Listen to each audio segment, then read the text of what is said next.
शेवग्याच्या सुगंधात हरवलेली मधमाशी. मी एक छोटीशी मधमाशी, पंखात चिमुकलं जग घेऊन फिरणारी.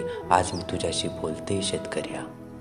तुझ्या शेवगा फुलातून उमललेली आपल्या 3 जीवांची अव्यक्त नाळ सांगते शेतकऱ्या.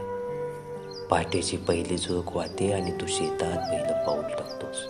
तुझ्या चालण्याच्या आवाजानेच मला कळतं आजही हा माझा साथीदार आला. मी गुंजारव करत तुझ्या भोवती फिरते.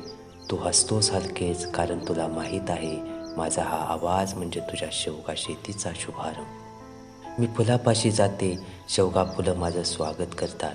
ए सखी, आज ही जीवन आणून देणार ना. त्यांच्या सुगंधात तुझ्या घामाची ऊब मिसळलेली असते, मातीची मौशी ओढ आणि तुझ्या मनातल्या स्वप्नांची गोडी. मी फुलांच्या आत उतरते आणि माझ्या लहानशा शरीरावर तुझ्या भविष्याचे हलके परागकण चिकटतात. मी त्यांना सांभाळते जणू लेकरं, कारण मला माहीत आहे तुझ्या मुलांच्या पानात जे अन्न जाणार आहे ते या कणातूनच उगवणार आहे. माझा गुंजारव तुला कधी ऐकू येतो का? त्यात एक गुपित दडले शेतकऱ्या. तू एकटा नाहीस, तुझी शेती माझीही जबाबदारी आहे.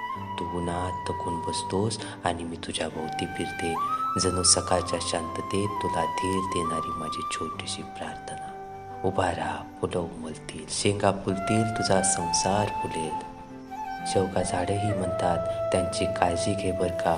तू नाही आलीस तर आम्ही जगू शकणार नाही. आणि मी हसते, कारण तुझं आणि माझं नातं फुलापेक्षाही गहिरं आहे.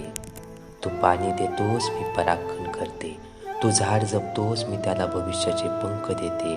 तू घाम काढतोस, मी त्याला मधाच्या रूपात परत आणते.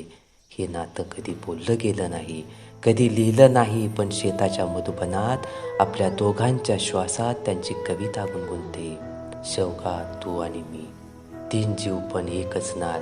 तू पेरलेला विश्वास, मी जपलेलं जीवन आणि त्या झाडाने दिलेला आशीर्वाद यांनीच या शेताला स्वर्ग बनवलंय.